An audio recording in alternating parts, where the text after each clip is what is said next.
Thermodynamic क्या बताती है? टेम्परेचर को, हैं? बताओ बताओ फटाफट। थर्मोडायनामिक किसको बताती है?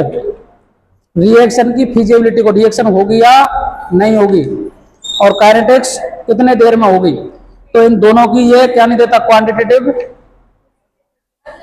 एनालिसिस नहीं बताता। ये कितने देर में होगा, कितना होगा, कैसे होगा, इसकी बात ये करता ही नहीं है। हाँ, नहीं बताएगा। हाँ,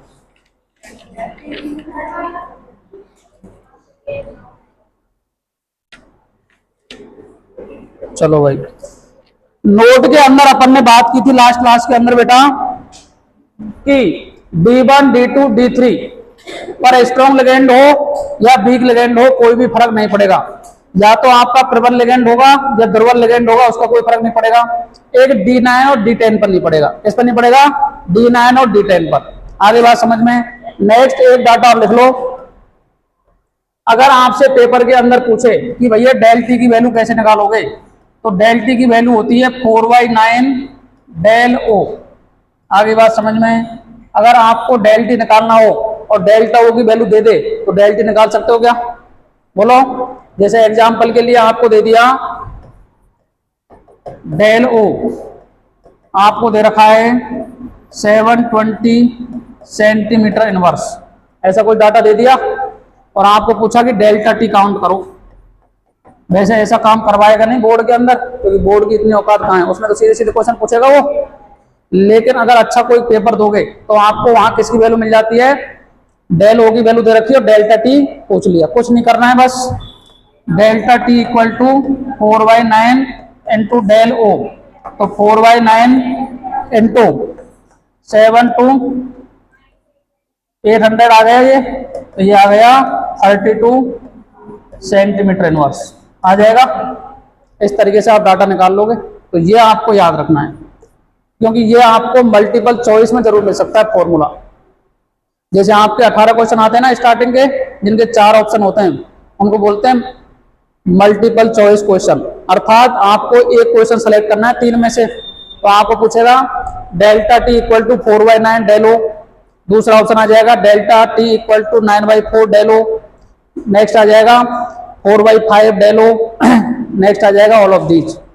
अब बच्चे 9/4 और 4/9 में उल्टा सीधा होगा मामला, 2 ऑप्शन तो काट दोगे। तो 2 के लिए आपको क्या याद रखना है? 4/9 डेल ओ होता है। आगे बात समझ में, ये बना लो, नोट में चल रहा है आगे, ये डाटा है, ये फॉर्मूला है।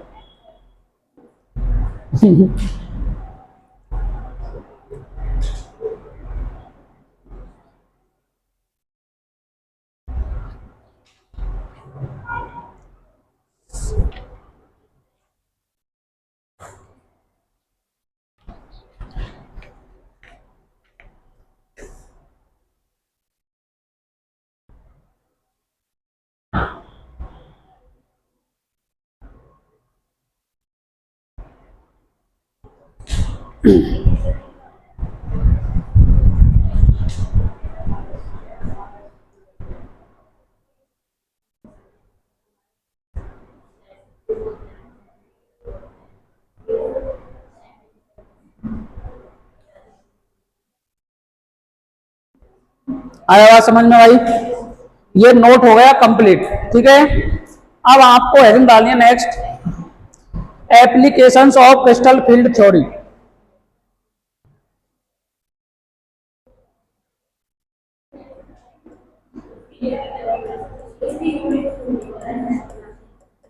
एप्लीकेशंस ऑफ क्रिस्टल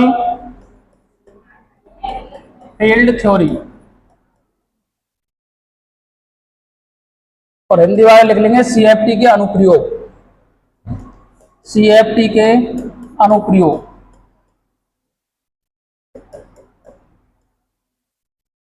पहला है बेटा मैग्नेटिक प्रॉपर्टीज,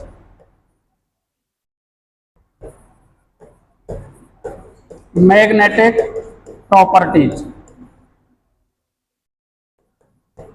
और मैग्नेटिक प्रॉपर्टीज को बोलते हैं अपन चुंबकीय, चुंबकीय गुणधर्म। बात मत करो, चुंबकीय गुणधर्म, ठीक है। अब मैंने आपको बीबीटी के अंदर तो आपको लिखा दिया था बस कि जब इलेक्ट्रॉन अनपेड इलेक्ट्रॉन प्रेजेंट होते हैं तो क्या होता है, पैरामैग्नेटिक, पैरामैग्नेटिक को बोलते हैं अनुचुंबकीय। और यदि आपके पास में पेड इलेक्ट्रॉन होंगे, पेड का मतलब है युग्मित इलेक्ट्रॉन होंगे, तो उसे बोलेंगे अपन डायामैग्नेटिक, मतलब प्रतिचुंबकीय।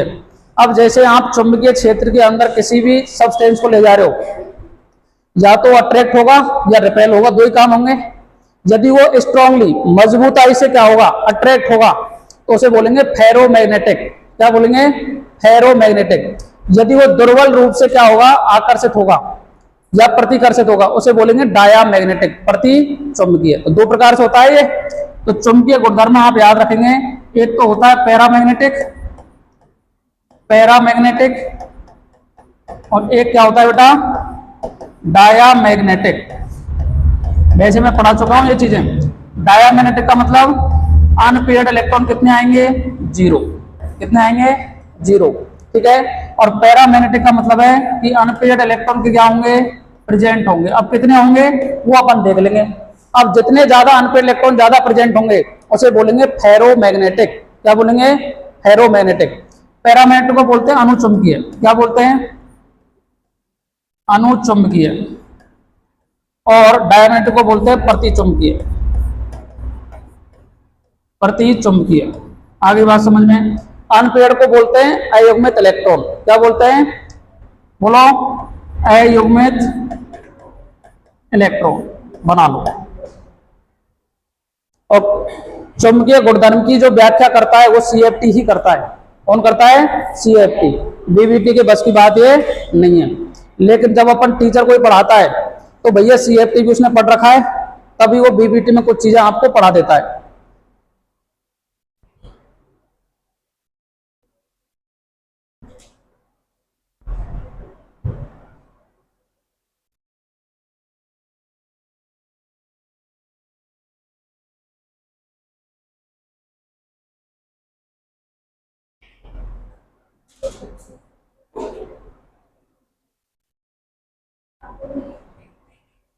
चलो बताओ, जिसमें जितने ज्यादा अनपेड इलेक्ट्रॉन होंगे उसका मैग्नेटिक मोमेंट ज्यादा आएगा, कम आएगा, चुंबकीय आघूर्ण ज्यादा आएगा। अगर एक इलेक्ट्रॉन होगा तो कम आएगा, दो होगा तो ज्यादा आएगा, तीन होगा तो उससे ज्यादा, चार होगा तो उससे भी ज्यादा, पांच होगा तो उससे भी ज्यादा। क्या पांच से ज्यादा अनपेड इलेक्ट्रॉन हो सकते हैं क्या, बोलो। पांच से जैसे छठवां इलेक्ट्रॉन बढ़ेगा तो पेयर हो गए, फिर चार ही रह जाएंगे। कितने हो जाएंगे, चार। आगे बात समझ में, तो एक बार बनाओ, लिखो, हिंदी बार लिख लो पहले। जितने ज्यादा अयुग्मित इलेक्ट्रॉन उपस्थित होते हैं, जितने ज्यादा अयुग्मित इलेक्ट्रॉन उपस्थित होते हैं, उसके लिए चुंबकीय आघूर्ण का मान, चुंबकीय आघूर्ण का मान उतना ही ज्यादा होता है, उतना ही ज्यादा होता है। लिखो, इंग्लिश मीडियम वाले लिख लो भैया। Higher the unpaired electron, higher the unpaired electron, higher the unpaired electron, more will be the magnetic moment, more will be the magnetic moment, and complex strongly attracted by, and complex strongly attracted by the external magnetic field attracted by the external magnetic field. देखो, यौगिक यौगिक चुंबकीय क्षेत्र में यौगिक चुंबकीय क्षेत्र में अधिक आकर्षित होगा, चुंबकीय क्षेत्र में अधिक आकर्षित होगा। आगे बात समझ में। दूसरा लिखो बेटा, कलर प्रॉपर्टीज। थर्ड है second, colour properties. Colour properties को बोलते हैं रंग गुणधर्म। रंग गुणधर्म। अब देखो बेटा, कलर प्रॉपर्टीज का मतलब होता है, जैसे आपने ऑक्टाहेड्रल कॉम्प्लेक्स से देखा था, NOH कॉम्प्लेक्स। कलर के लिए मैंने आपको बताया था कौन कौन जिम्मेदार होते हैं। एक होता है DD ट्रांजिशन। क्या होता है बेटा? DD transition. इसे बोलते हैं DD संक्रमण। DD संक्रमण। DD संक्रमण का मतलब है D का इलेक्ट्रॉन D के अंदर ही चला जाए, उसे क्या बोलेंगे? DD transition. दूसरा मैंने बताया number of unpaired electron. Number of unpaired electron, जिसके अंदर जितने ज्यादा अनपेयर्ड इलेक्ट्रॉन प्रेजेंट होंगे वो रंगीन हो जाएगा, और जिसके अंदर अनपेयर्ड इलेक्ट्रॉन जीरो होंगे वो क्या होगा? कलरलेस, रंगहीन। आगे बात समझ में। तो इसका क्या बोलेंगे? अयुग्मित इलेक्ट्रॉन, अयुग्मित इलेक्ट्रॉन की संख्या। अब अपन ने क्या है, ये तो पढ़ लिया, ये तो अभी पढ़ गया है जस्ट। पढ़ना क्या है? ये DD ट्रांजिशन। तो DD ट्रांजिशन होता क्या है? तो पहले लिख लो, in octahedral complex, OH complex, NOH complex अष्टफलकीय संकुलों में, अष्टफलकीय संकुलों में। समझो,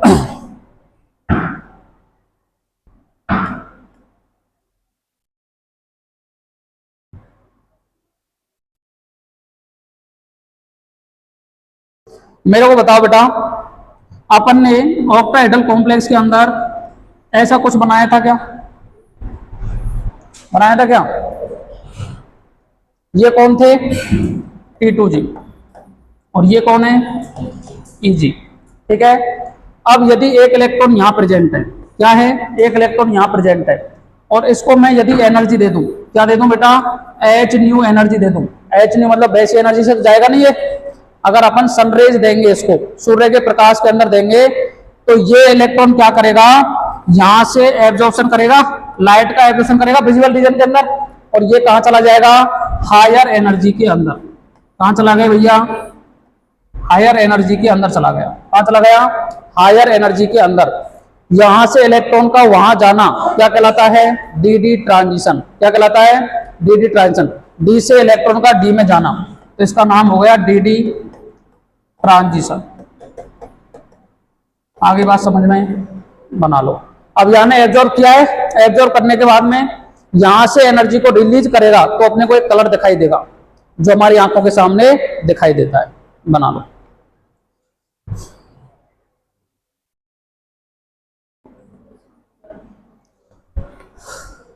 क्या हुआ?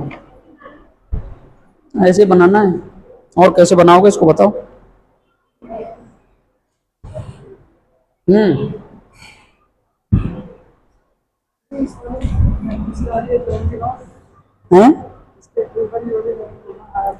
Higher the unpaired electron strongly attracted by external magnetic field.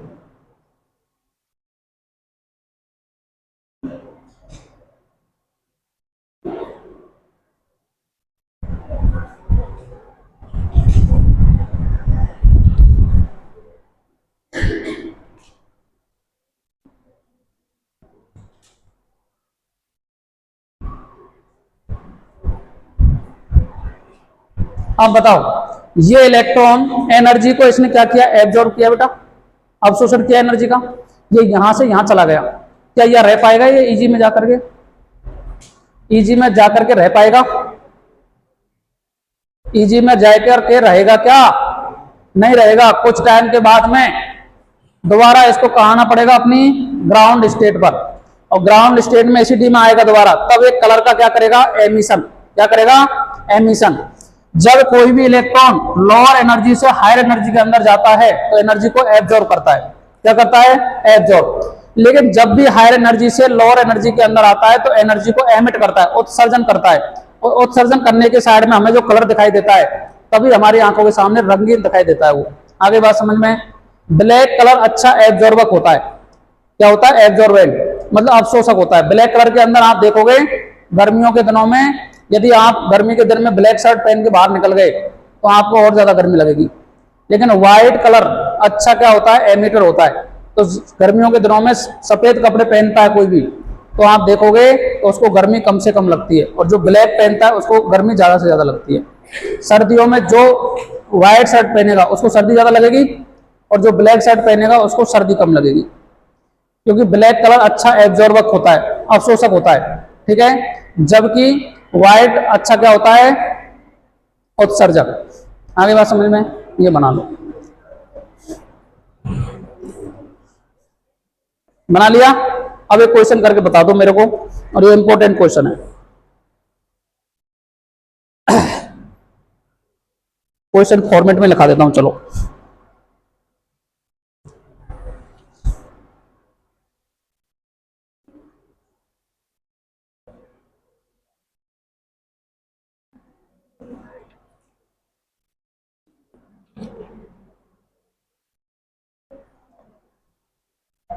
देखो, explain the explain the explain the violet colour of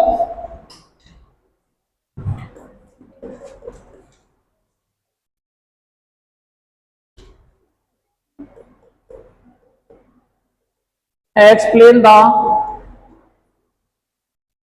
violet color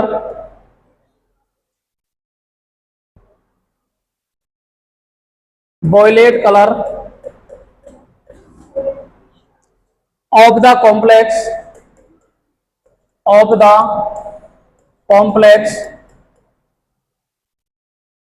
TiH2O6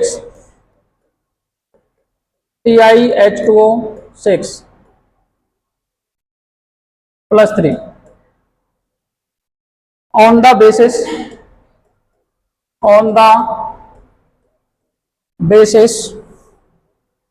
of CFT। CFT को बोलते हैं क्रिस्टल क्षेत्र विपाटन। लिखो, TiH2O6 3 प्लस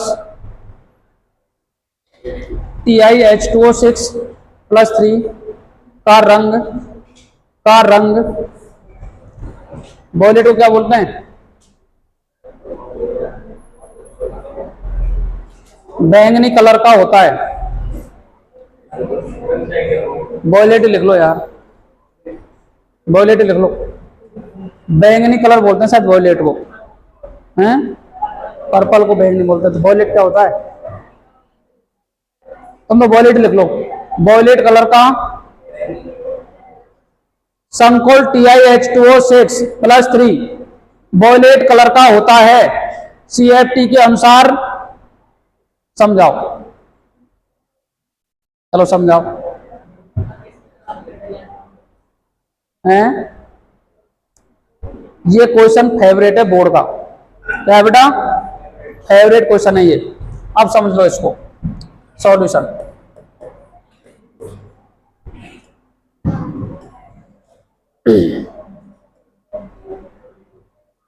आपको मैंने ऑक्टाहेड्रल कॉम्प्लेक्स की स्प्लिटिंग बताई थी, 1 2 3 1 2 3 4 और ये 5।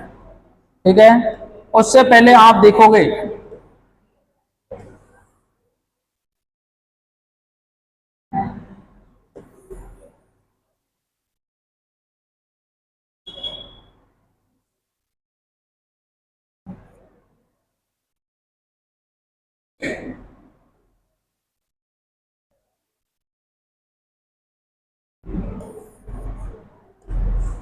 चलो सबसे पहले आप समझो, मेरे को यहाँ टीआई की ऑक्सीडेशन स्टेट बताओ तुम। टीआई की ऑक्सीडेशन स्टेट कितनी आ रही है?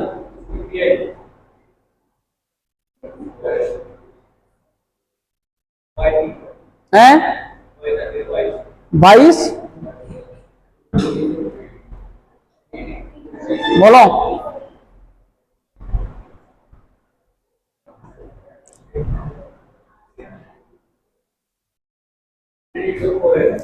टाइटेनियम का एटॉमिक नंबर होता है 22। कितना होता है? 22। तो आर्गन 3d2 4s2 यही होता है। इसने क्या किया कि 3 इलेक्ट्रॉन को क्या कर दिया? डोनेट कर दिया है। क्या कर दिया है? 3 इलेक्ट्रॉन को डोनेट। क्योंकि H2 क्या है? उदासीन लिगेंड होता है।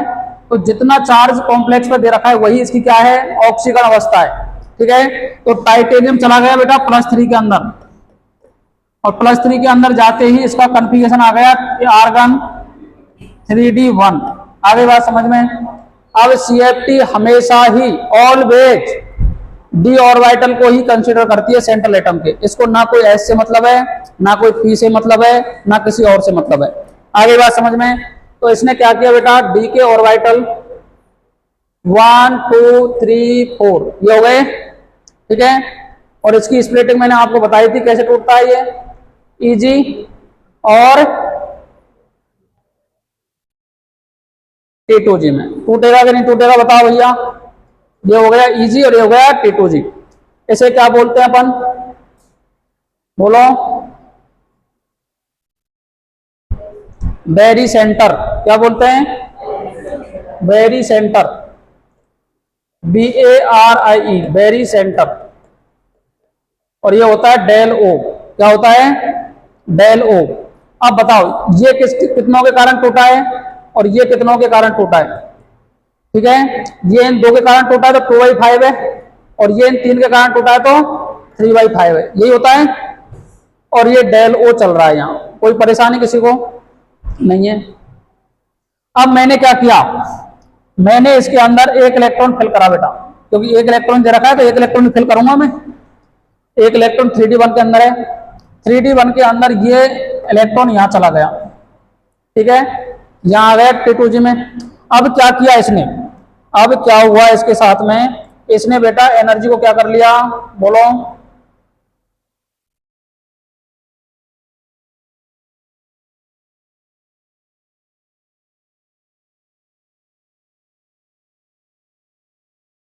अब इसने क्या किया? यहां से एनर्जी को क्या किया है? एब्जॉर्ब किया है। H एनर्जी दे दी अपन ने। एनर्जी देते ही जिसने क्या किया? यहां इलेक्ट्रॉन था, इसने एनर्जी को एब्जॉर्ब किया है। एब्जॉर्ब करके कहां बैठ गया? जाकर के Eg के अंदर। ये T2G था और ये क्या था? Eg। अब यहां से यहां जाने पर इसने क्या किया? एनर्जी को ऑब्जर्व किया है। अब ऑब्जर्व करने के बाद में एब्जॉर्ब किया। क्या किया है? एब्जॉर्ब किया है। कुछ टाइम के बाद में जब ये वापस आएगा, क्या आएगा? वापस आएगा। ये तो ऊपर गया यहाँ एनर्जी लेकर के, यहां से एनर्जी लेकर के तो ऊपर गया। ऊपर आने के बाद कुछ समय के बाद में एनर्जी जब लूज होती है तो उसके बाद में इलेक्ट्रॉन कहां जाता है? दोबारा अपनी ग्राउंड स्टेट में। तो ये क्या करेगा? बोलो। एमिशन करेगा। क्या एमिशन किया इसने? और एमिशन कलर में अपने को कैसा दिखा? ये वॉयलेट कलर का दिख जाता है। आगे बात समझ में? और उसका रीजन क्या है? ओनली ऑन एक डी ट्रांजिशन। आपको ये डायग्राम बना करके आना है और कुछ लिख के नहीं आना है। 3 नंबर में आएगा ये क्वेश्चन, बना लो।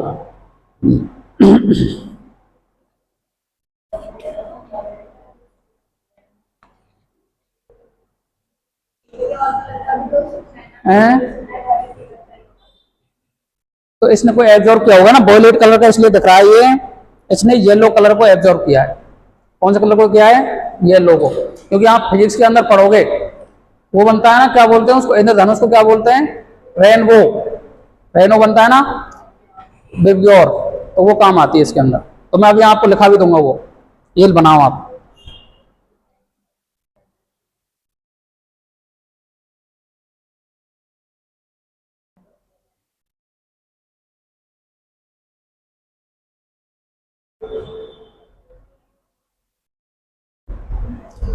अब देखो कलर आपको याद नहीं करने, वो कलर लिख करके देगा पेपर में।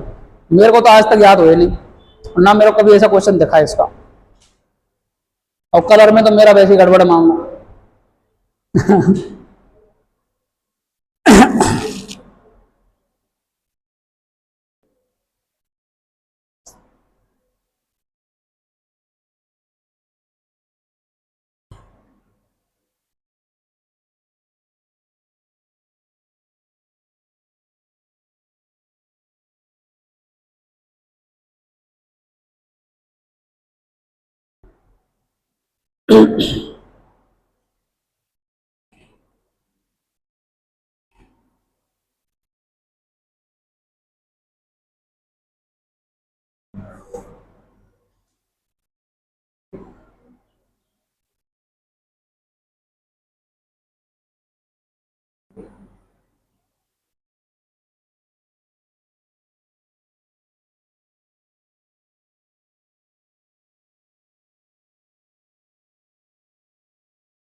अब देखो, आप देखना, जब भी कोई वॉयलेट कलर को क्या करेगा बेटा, एब्जॉर्ब करेगा, तो अपने को दिखेगा येलो कलर का। कैसा दिखेगा वो? येलो कलर का। ठीक है, उसका उल्टा कलर दिखता है अपने को। ठीक है, बिबग्योर, BBGYOR, हट गए। ये इतने याद रखने हैं आपको कलर। ठीक है, ऐसे तो ये होता है ये। बोलो बेटा। हैं? कौन? ऋषभ हीरा भैया आया तेरा? इसका भाई आता तेरा? तो अच्छा, ऋषभ को लेने आए हो तुम? क्यों? चलो देखो, ये होता है ऐसे। अगर तुमने ये बीच में ला गए ना तो गड़बड़ हो जाएगा कलर में। आपको तो इतना याद रखना है, यदि कोई वॉयलेट कलर को एब्जॉर्ब करता है तो येलो कलर दिखाई देगा, येलो को करेगा तो वॉयलेट दिखाई देगा। ब्लू को करता है एब्जॉर्ब तो ऑरेंज दिखाई देगा, ऑरेंज को करेगा तो ब्लू दिखाई देगा। ग्रीन को एब्जॉर्ब करेगा तो रेड दिखाई देगा, रेड को करेगा तो ग्रीन दिखाई देगा। आगे बात समझ में? ये बना लेना नोट डाल के।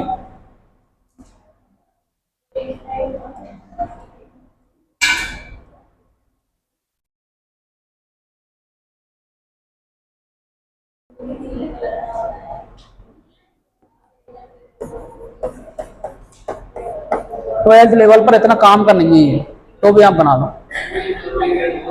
है वो वॉयलेट कलर का। हाँ, वॉयलेट कलर क्यों दिखाई देता है वो ये कहना चाह रहा है। तो इसलिए चाह रहा है कि उसके अंदर डी ट्रांजिशन हो रहा है। एक शब्द में आंसर ये है कि because of due to the transition. आगे बात समझ में?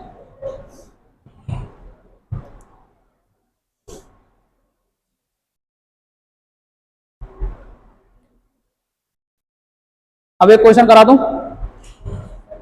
अब तो कैसे बना सकते हो? तो मैंने तो ये ऐसे बना दिया, तुम इसको सीधा भी बना सकते हो भाई, इसमें कोई भी गणित नहीं है।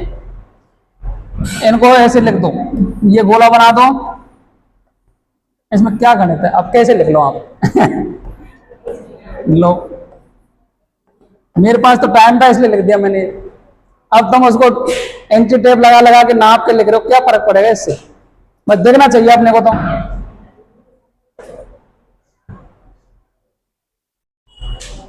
बना लिए? चलो क्वेश्चन लिखो। विच कलर इज,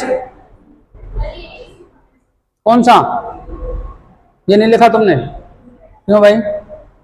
ये हटा दूं क्या अब? ये तो बना लिया तुमने।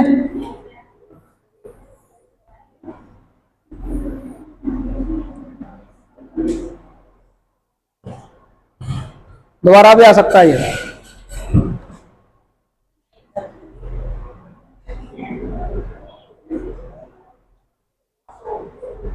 चलो ठीक है, देखो क्वेश्चन लिखो। विच कलर इज एब्जॉर्ब्ड,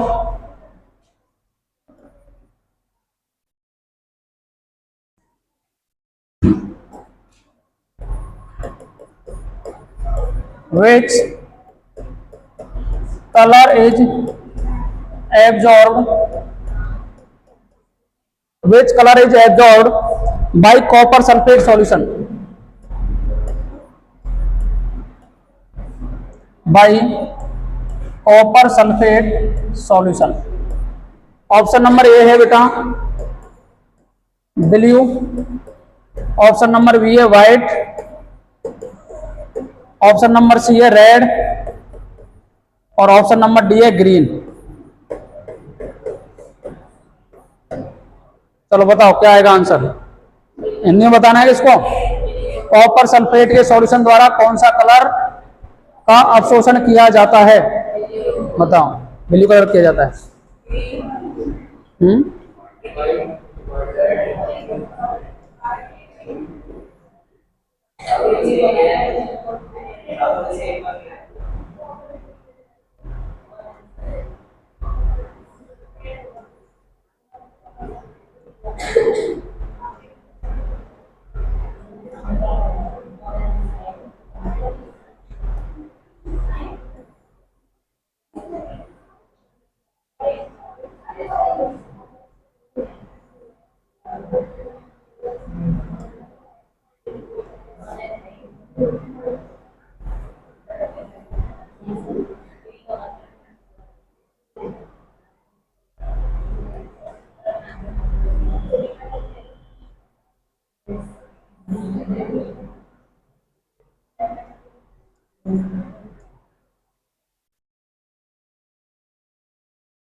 ये लिखा है अभी। अपने को बेटा कलर कैसा दिखाई देता है कॉपर सल्फेट का? बोलो। ब्लू कलर दिखाई देता है। कैसा दिखाई देता है? ब्लू। ये तो है कॉपर सल्फेट का कलर ब्लू कलर तो होता है। ठीक है, अब ब्लू कलर है तो ब्लू तो जरा ठीक है, तो अपने को कौन सा दिखेगा? ब्लू कलर तो अपने को दिखाई दे रहा है, तो एब्जॉर्ब कौन सा किया है इसने? ऑरेंज। उधर है नहीं लिखा क्या? चलो ये ऑप्शन अब आप ये सोच रहे हैं हम तो आंसर दे रहे थे सही हैं भाई, तुमने तो पहले बता दिया था ब्लू। डी ऑप्शन ऑरेंज हैं, और लगा लो ई ऑप्शन। जिन्होंने लिख रखा है ना उसमें ई ऑप्शन जोड़ लो ऑरेंज। तो मैं पूछेगा नहीं वैसे है।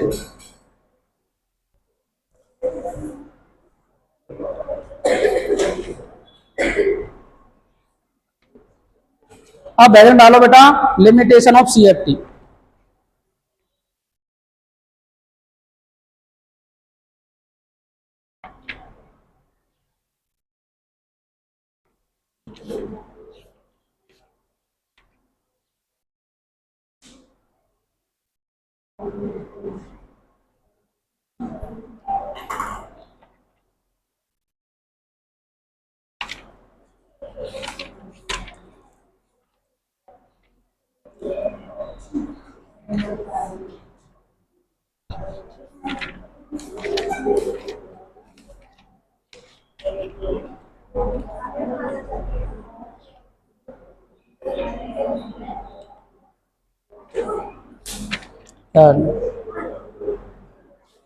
ऐसे नहीं बेटा,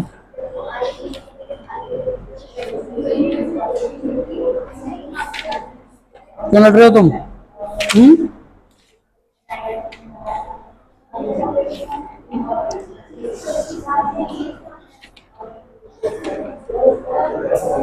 चलो देखो limitation of CFT.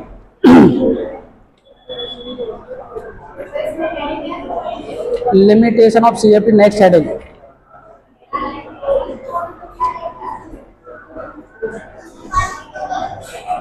10th class में होगी। मेरे को पिला देना पानी। चलो नेक्स्ट हेडिंग है बेटा लिमिटेशन ऑफ सीएफटी।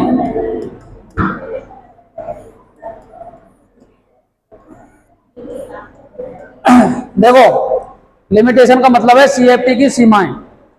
सीएफटी ने सारी चीजें बहुत समझाई अच्छी तरीके से, मैग्नेटिक मोमेंट को भी क्लासिफाई किया है, इसके बाद में कलर को भी बताया है, लेकिन कुछ गलतियां इनसे रह गई। कौन कौन सी रह गई बताओ?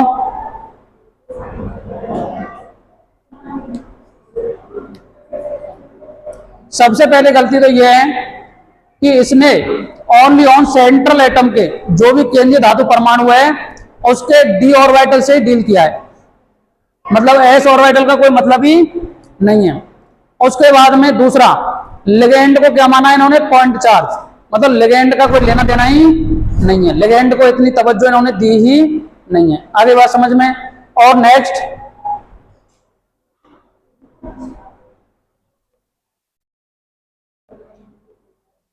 इसके बाद में लिगेंड और सेंट्रल एटम के जो मिड का बॉन्ड है उसको क्या माना है?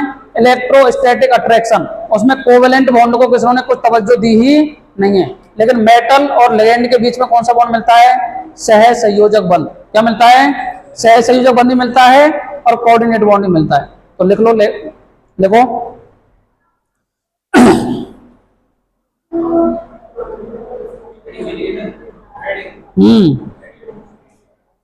सीएफटी की सीमाएं।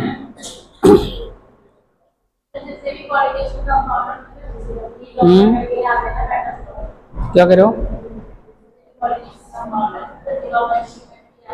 डी आते हैं, लेकिन जैसे आपने हाइब्रिडेशन के अंदर देखा तो एस भी तो काम मारा है, DsP2 sp3d2, इसमें भी तो काम आने चाहिए थे वो, इसमें तो इसने यूज ही लिया उनका, कहीं काम आएगा एस और वो। तो लिख लो चलो, it does not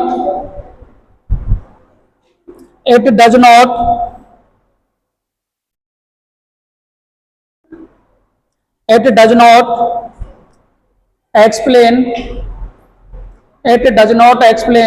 the covalent bond, the covalent character लिख लो, the covalent character of bonding between आज क्लास नहीं होगी फिजिक्स की,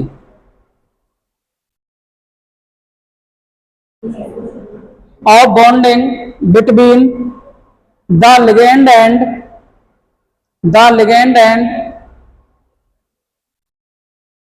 central atom, the ligand and central atom लिख लो।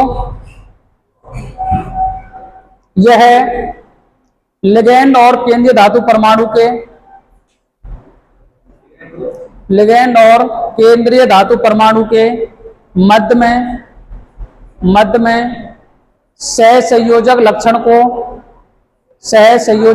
को एक्सप्लेन नहीं करता है, की व्याख्या नहीं करता है, दूसरा लिख लो, यह लिगेंड को बिंदु आवेश मानता है, यह लिगेंड को बिंदु आवेश मानता है, मतलब लिगेंड का कोई मतलब ही नहीं है, मतलब वो तो बॉन्ड के द्वारा जुड़ा हुआ है। लिख लो दूसरा,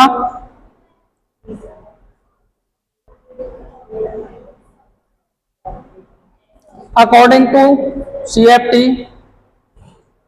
CFT लिगेंड्स आर पॉइंट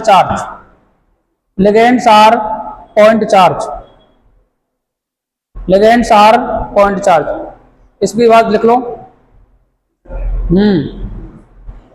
यह केवल धातु परमाणु के द्विकक्षकों से यह केवल धातु परमाणु के द्विकक्षकों के उपयोग की व्याख्या करता है। देखो, it use only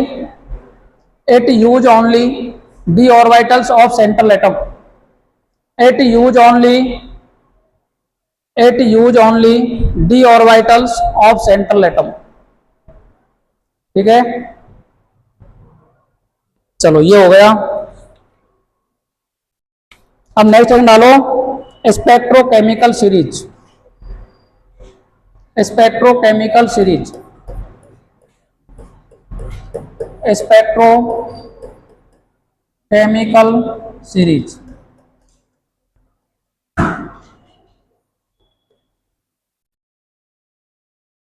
spectrochemical series.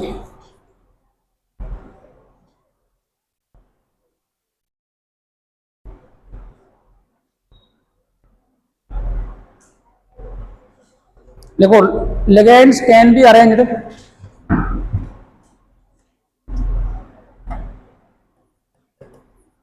ligands ligands can be arranged ligands can be arranged in increasing order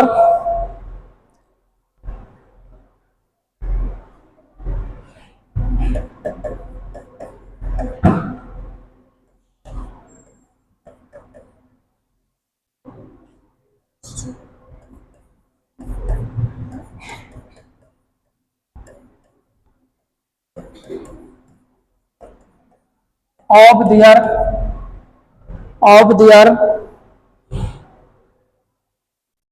field strength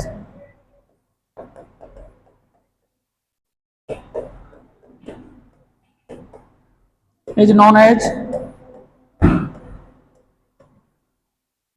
spectrochemical series।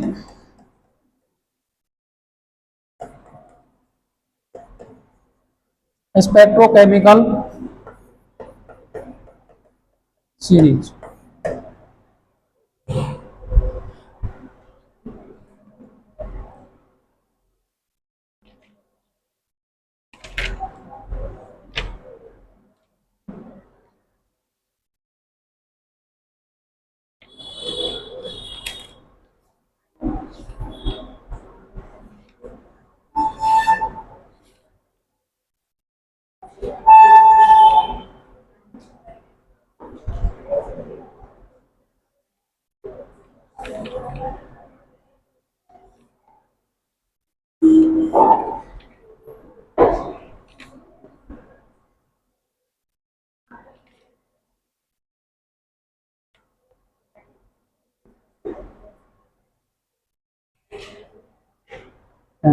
रासायनिक सीरीज डालो, एकदम डालो स्पेक्ट्रोकेमिकल सीरीज। हिंदी में भी ऐसे दे रखा है शायद इसको, स्पेक्ट्रोकेमिकल। क्या समझ नहीं आया तेरे? क्या ये डी ऑर्बिटल को तो काम में ले रहा है, मेटल के दांत निकाल रहा है, तो ये घंटे से समझ में कहाँ से आएगा? हैं? बुक लाना, ले गए यहाँ से, ले तो गया उसने कितने में बने।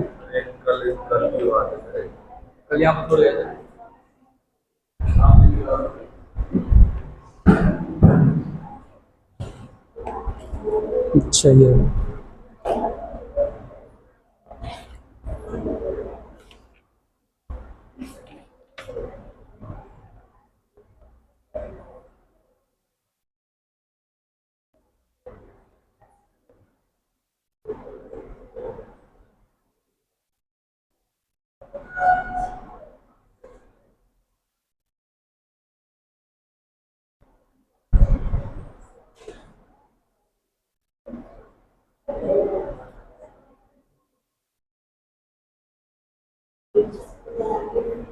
देखो, इसको बोलते हैं स्पेक्ट्रमी।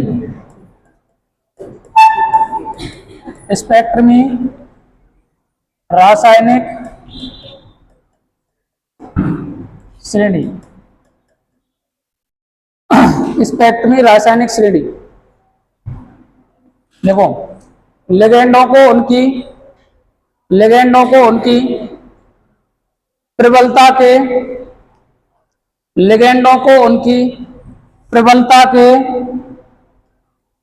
बढ़ते क्रम में व्यवस्थित करना स्पेक्ट्रमी रासायनिक श्रेणी कहलाता है। स्पेक्ट्रमी रासायनिक श्रेणी कहलाता है। तो देखो भैया, सबसे कम है आयोडीन का, उससे ज्यादा है ब्रोमीन, उसके बाद है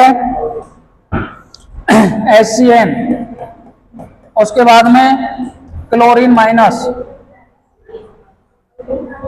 sulphur -2, fluorine minus OH minus C2O4 minus 2 H2O NCS minus EDTA minus 4 NH3 EN CN minus और CO। अर्थात ये सबसे अच्छा स्ट्रॉन्ग लिगेंड है और ये कैसा लिगेंड है, वीक लिगेंड है। बना लो। वैसे मैंने आपको लिगेंड दिखा दिए हैं, ये काम नहीं आएंगे, लेकिन एनसीईआरटी के अंदर दे रखा है। आयोडीन सबसे दुर्बल लिगेंड है और CO सबसे क्या है, प्रबल लिगेंड है। चलो बताओ मेरे को, NCS का नाम क्या है? Iso thiocyanato. और इसका नाम HCN का नाम थायोसाइनेटो। चल बता, तू बता EDTA का नाम क्या है?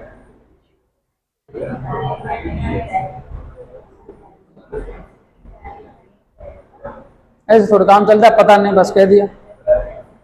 हमारे पसीने निकल रहे हैं पढ़ाने में तुम्हें, और तुम्हें मजा ही नहीं आ रहा है अभी। तुम्हें नहीं पढ़ाया ये? मैं लात ऐसे मारूंगा तुम्हें जो पढ़ाया नहीं। तुम्हें नहीं पढ़ा EDTA? Ethylene diamine tetra acetate.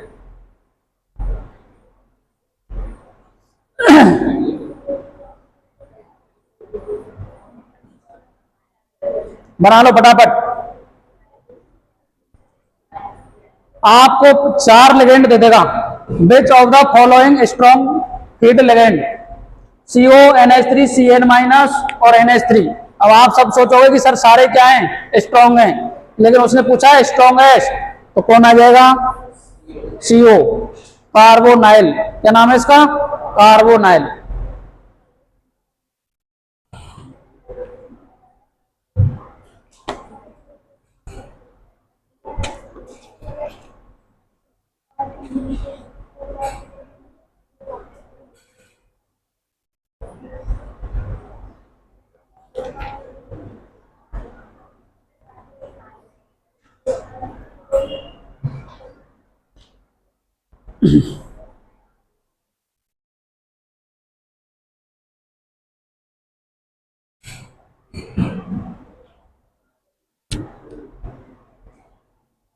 अब यहाँ डालो metal carbonyl. Bonding in metal carbonyl. लिखो लिखो फटाफट।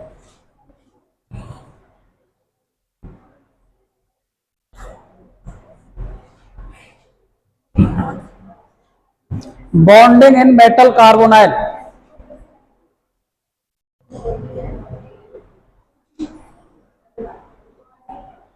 बॉन्डिंग इन मेटल कार्बोनाइल या मेटल कार्बोनाइल।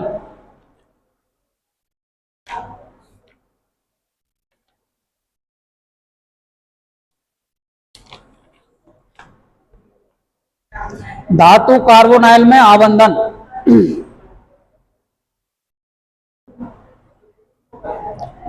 नेक्स्ट हेडिंग है बेटा, bonding in metal carbonyl.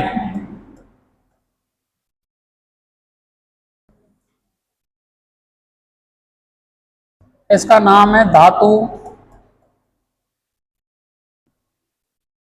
Carbonyl में आबंधन। ठीक है। जो मेटल कार्बोनाइल होते हैं बेटा, ये होमोलैप्टिक कॉम्प्लेक्स होते हैं। क्या होते हैं? It is homoleptic complex. Homoleptic complex. चलो बताओ होमोलैप्टिक कॉम्प्लेक्स क्या होते हैं? जिसमें ओनली एक ही टाइप के लिगेंड उपस्थित होते हैं, उन्हें क्या बोलते हैं? Homoleptic complex. ठीक है। Metal directly attached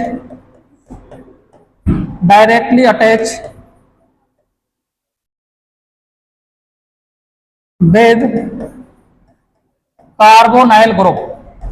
carbonyl group कहने का मतलब है बेटा जो मेटल होगा वो डायरेक्टली बॉन्ड किससे बनाएगा? कार्बोनाइल से।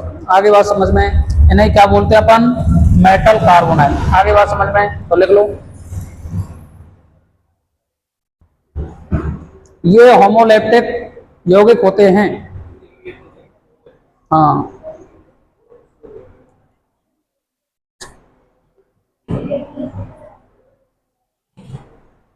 तुम्हारी स्थिति क्या पता है तुम्हें? अभी तुम्हें पता ही नहीं अंदर से क्या चल रहा है तुम्हारे।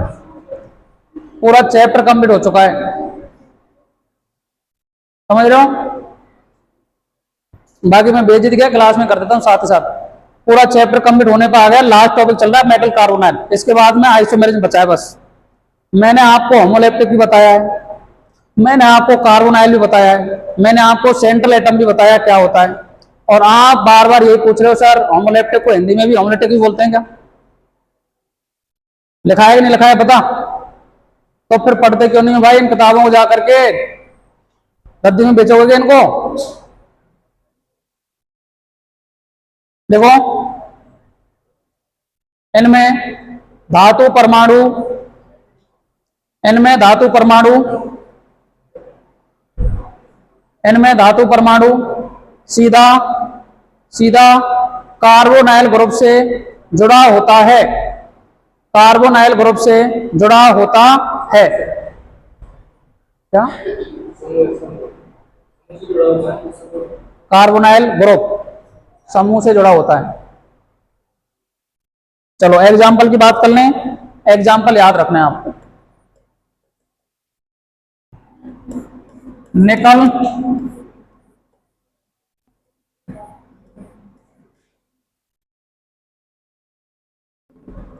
इसका नाम क्या बताओ?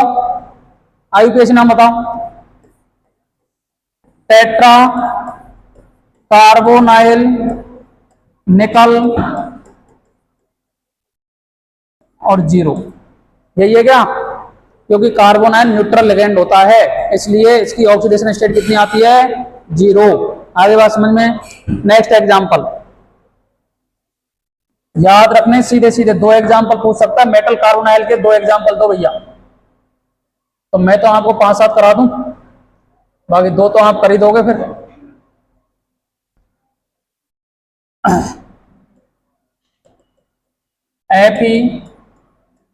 FeCO5 और ये क्या है? NiCO4। इसको भी बंद कर दो ऐसे बॉक्स में। तो देखो बेटा आयरन कोऑर्डिनेशन नंबर कितना है इसका? कोऑर्डिनेशन नंबर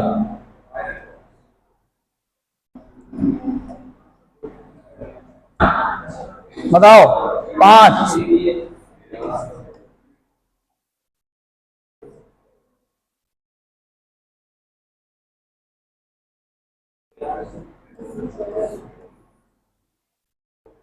ये स्ट्रक्चर होती है इसकी ट्राइगोनल बाई पायरामिडल।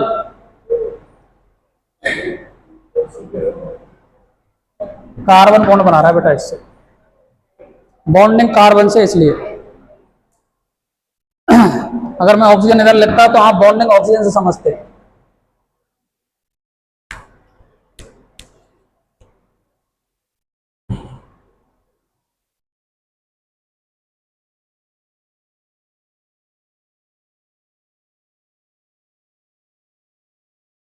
और इसको बोलते हैं चतुष्फल की स्ट्रक्चर है। ये कैसी है? चतुष्फल की है। और इंग्लिश वालों को पता है टेट्राहेड्रल। ये कैसे होता हो? ट्राइगोनल बाई पायरामिडल, ठीक है। त्रिकोणीय द्विपिरामिड, त्रिकोणीय द्विपिरामिड।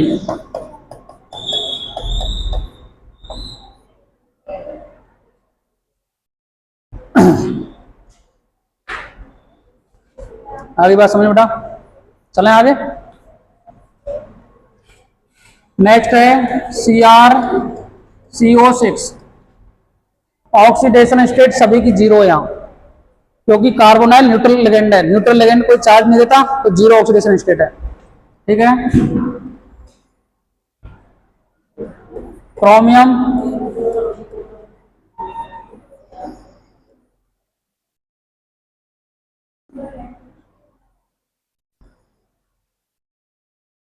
इसे बोलते हैं ऑक्टाहेड्रल।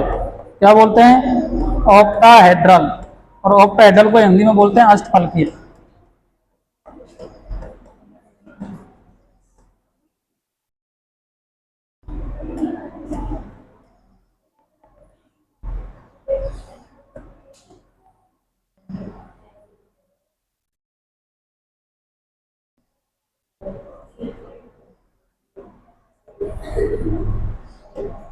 ठीक है,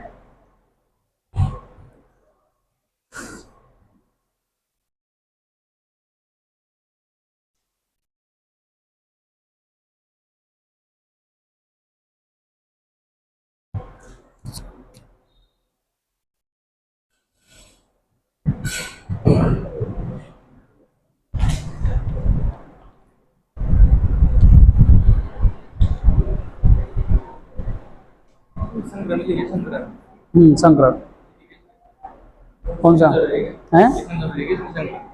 स्ट्रक्चर दिख नहीं रही तुम्हें? सही है पानी इसमें? संकरण देखिए, संकरण तो ऑक्टाहेड्रल हो गया ना, तो sp3d2 होगा इसमें, या d2sp3 होगा।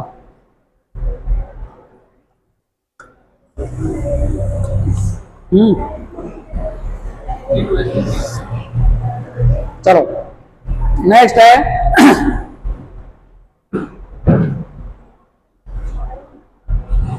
Mn2CO10।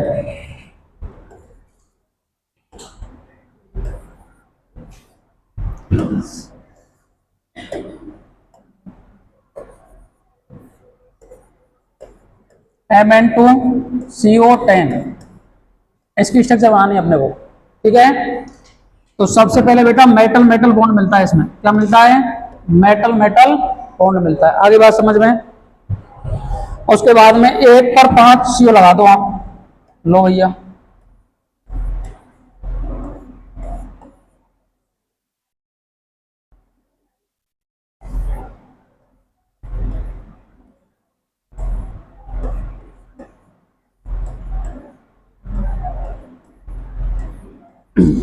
ये क्या हो गया? Mn2CO10।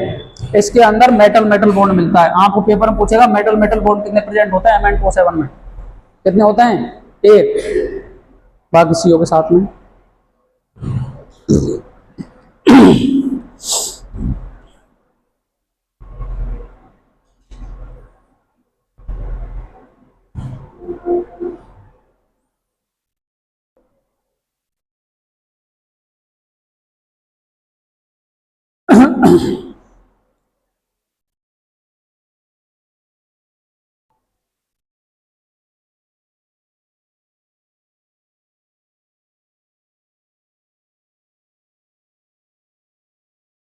ठीक है, नेक्स्ट स्ट्रक्चर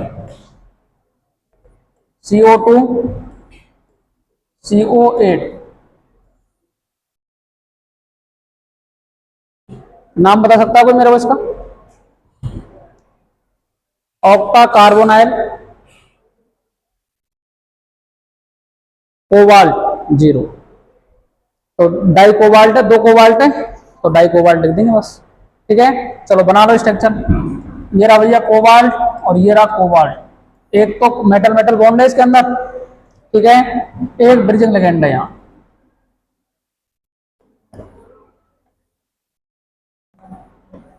हो गया, ब्रिजिंग लिगेंड हो गए 2।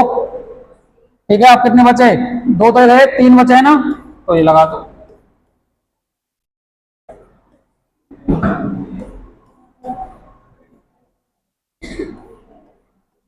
ये कार्बोनाइल, ये कोबाल्ट है, ये कार्बोनाइल है।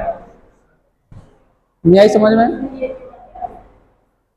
ये ब्रिजिंग लिगेंड के रूप में काम करते हैं। तो कार्बन के 4 बॉन्ड बनाता है कार्बन, तो CO के केस में ये ब्रिजिंग लिगेंड की तरह भी काम करता है।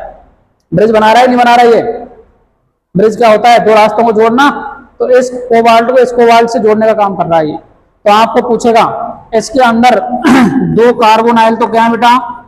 ब्रिजिंग लिगेंड में क्या है? ब्रिजिंग लिगेंड,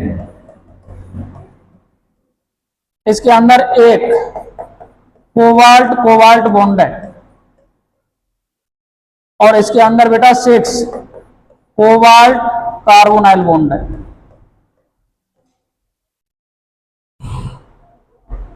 आगे बात समझ में, स्ट्रक्चर ये याद रखनी है, एनसीईआरटी के अंदर बना रखी है, याद होनी चाहिए।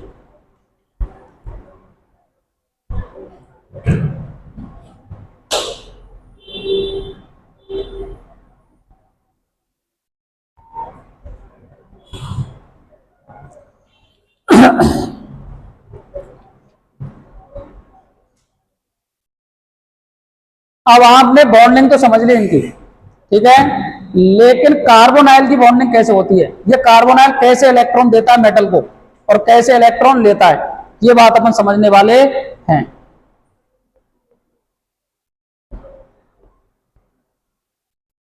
इसके बाद लास्ट टॉपिक बचेगा इसके अंदर आइसोमेरेज। क्या बचेगा?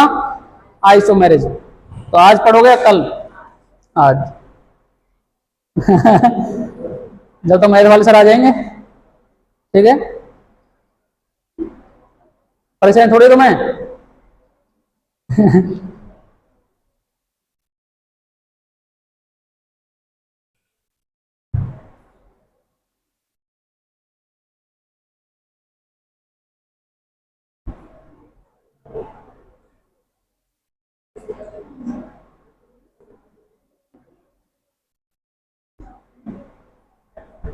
चलो जी बना लिए।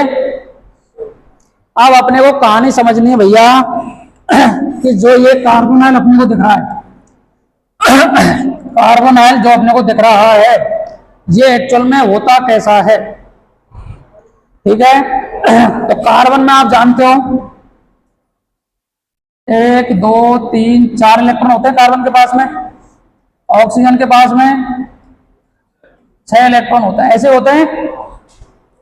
तो कार्बन क्या करता है बेटा, 2 बॉन्ड तो अच्छी तरीके से बना लेता है इसके साथ में, 2 बॉन्ड बना लिए, कितने लोन पेयर बच गए उसके पास में, 4 लोन पेयर बचे, 2 लोन पेयर बचे, 4 इलेक्ट्रॉन बचे, और 2 लोन पेयर कहां बच गए बेटा, कार्बन के पास में, ऐसा ही होता है।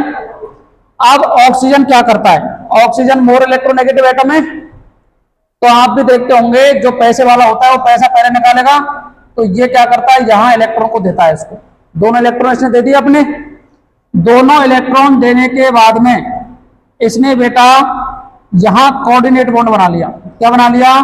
कोऑर्डिनेट बॉन्ड बना लिया, नहीं बनाया, और इसके जो इलेक्ट्रॉन थे ये यहां पड़े ही हैं, सी के इलेक्ट्रॉन पड़े ही हैं, ठीक है। अब इस तरीके से इनमें क्या होती है बेटा, बॉन्डिंग होती है। क्या होती है? बॉन्डिंग। जैसे ही आपको ये एरो ऐसे दिख रहा है तो मतलब 2 इलेक्ट्रॉन इस वाले ने दिए, पूछ जिसके साइड है उसने ही 2 इलेक्ट्रॉन इधर दिए, ये समझना है आपको। तो इसमें क्या बन गया, एक कोऑर्डिनेट बॉन्ड बन गया कि नहीं बना, तो ये कोऑर्डिनेट बॉन्ड इसके अंदर बना होता है। आगे बात समझ में। अब ये क्या करेगा,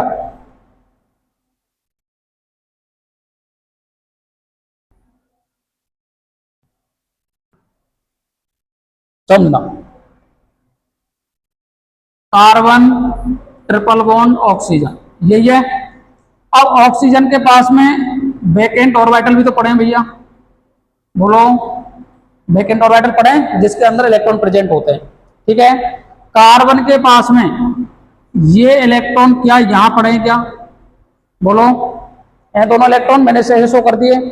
अब क्या कार्बन के पास में एक ऑर्बिटल खाली भी तो पड़ा है कि नहीं पड़ा, 1s2 2s2 2p2 px और py तो भरे पड़े हैं, pz तो खाली पड़ा है। अब जो खाली पड़ा है उसको कहीं बार बार देंगे क्या, अंदर रहेगा, तो ये है इसका पाई ऑर्बिटल। क्या है? पाई। तो ये इसका दूसरा क्या है बेटा, पाई स्टार। दोनों होते कि नहीं होते, ओवरलैपिंग में सिखाया था मैंने आपको। अब जो मेटल होता है, कौन होता है, मेटल, मेटल है, मेटल की जो क्या होता है, डबल डी होती है स्ट्रक्चर, डबल डम्बल शेप के होते हैं कि नहीं होते, बोलो। तो ये हो गए डबल डम्बल शेप के, ठीक है। इनके मिड में क्या मिलते हैं बेटा, यहाँ इलेक्ट्रॉन पाए जाते हैं इनके पास में। क्या पाए जाते हैं, इलेक्ट्रॉन। मेटल के अंदर डी में आप देख रहे हो इलेक्ट्रॉन खूब पाए जा रहे हैं। और इसके अंदर वेकेंट डी ऑर्बिटल भी तो पाए जाते, नहीं पाए जाते।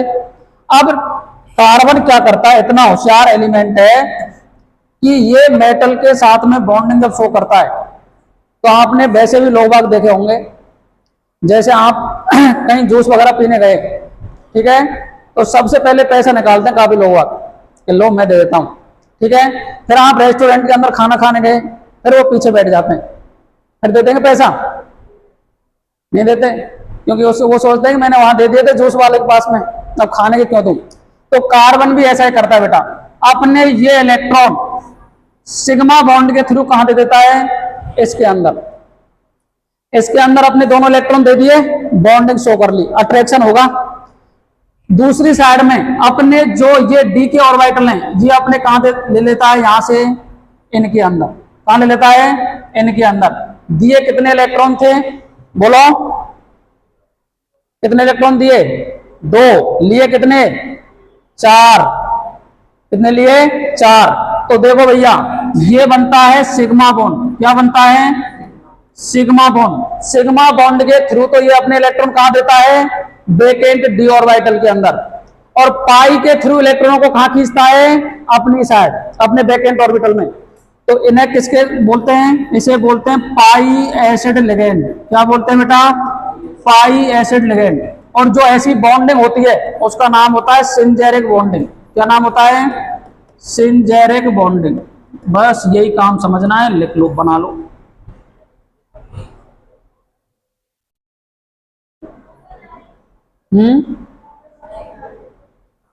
ये तो कार्बन ऐसे होता है, ये कार्बन मिलता है इस तरीके से, ये ऑक्सीजन ऐसे मिलता है, जब बॉन्डिंग होती है तो ऐसे बनता है ये तो कार्बोनाइल का काम ही ऐसे होता है इसके अंदर, ठीक है। अब आपको काफी बार जब मैं 3 बॉन्ड बनाता हूं ना, तो बच्चों को लगता है कि कार्बन के पास तो एक इलेक्ट्रॉन बचा है सर, तो एक इलेक्ट्रॉन कैसे इलेक्ट्रॉन देगा इधर आकर के। तो एक्चुअल में जो ये बॉन्ड बन रहा है, तीसरा बॉन्ड, ये ऑक्सीजन के लोन पेयर से बन रहा है। तो कार्बन के पास में 2 इलेक्ट्रॉन प्रेजेंट हैं, दोनों इलेक्ट्रॉनों को ये अपने फुली फिल्ड ऑर्बिटल से कहां डालता है, मेटल के बैकेंट ऑर्बिटल में, और उसी के थ्रू दूसरे जो मेटल के डी ऑर्बिटल के अंदर इलेक्ट्रॉन होते हैं उनको पाई में ले लेता है और पाई स्टार के अंदर ले लेता है। तो पाई के थ्रू तो इलेक्ट्रॉन खींच रहा है, ये क्या कर रहा है, पाई के थ्रू तो इलेक्ट्रॉन खींच रहा है, तो हो गया पाई एसिड लिगेंड या पाई एक्सेप्टर लिगेंड। क्या हो गया, पाई एक्सेप्टर लिगेंड। सिग्मा के थ्रू इलेक्ट्रॉन को दे रहा है, तो क्या हो गया, सिग्मा डोनर।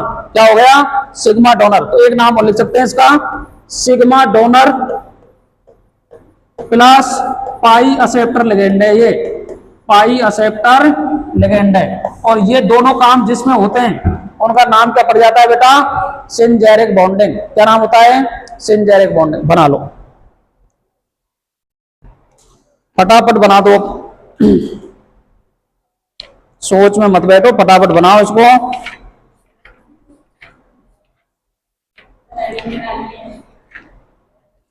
गलत तो रही है हेडिंग से स्टार्टिंग में, बॉन्डिंग इन कार्बोनाइल कंपाउंड, या डाल लो स्ट्रक्चर ऑफ मेटल कार्बोनाइल।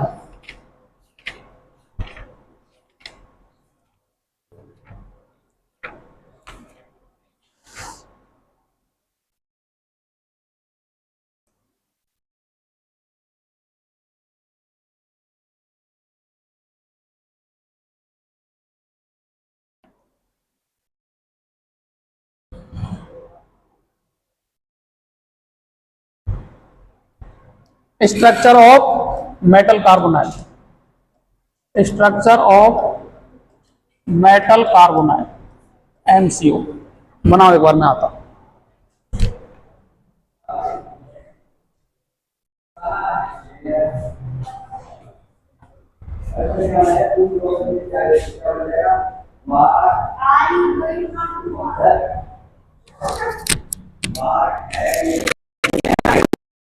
पैसा लेने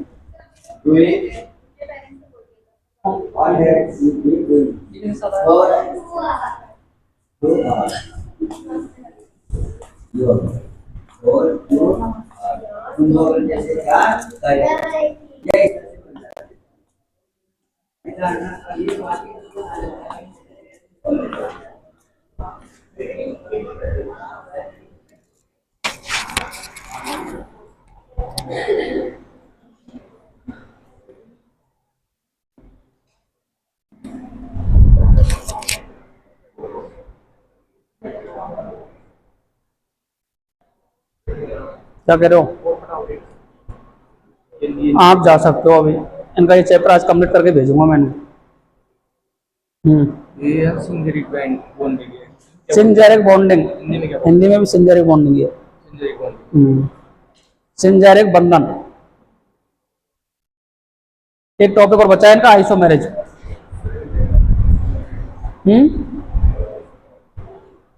सिंजेरिक बॉन्डिंग नाम नहीं सुना। सिंजेरिक बंधन नाम नहीं सुना। है, स्कूल वाले साहब का नाम नहीं लिखवाए। नाम नहीं लिखवाए, कोई परेशानी नहीं, आप लिख लो। हाँ, तो सिंजेरिक बंधन।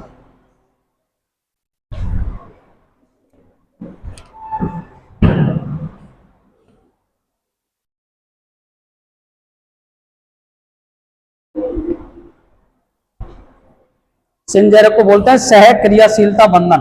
क्या बोलते हैं? सह क्रियाशीलता बंधन। तो यहां लिख दूं क्या? सह क्रियाशीलता बंधन, सह क्रियाशीलता बंधन।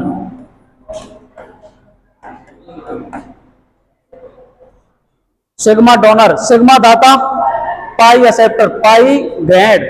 एक्सेप्टर क्या बोलते हैं? ग्रहण करने वाला। पाई एक्सेप्टर लिगेंड। इंग्लिश की क्लास के अंदर बैठोगे तो तुम चीजें कुछ इंग्लिश में सीख जाओगे। मैं भी प्योर हिंदी मीडियम में पढ़ा हुआ हूं,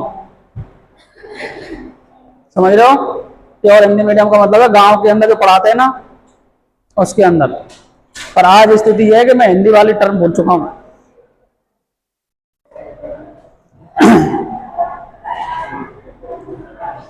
समझ रहे हो? तो इसलिए आप भी कुछ भी कर सकता है इंसान। मैं हिंदी से इंग्लिश सीख सकता हूँ, तो तुम तो सीख ही सकते हो। तुम तो जयपुर के अंदर रह रहे हो, मैं तो गांव से आया हूं। हैं? चलो लिख लिया।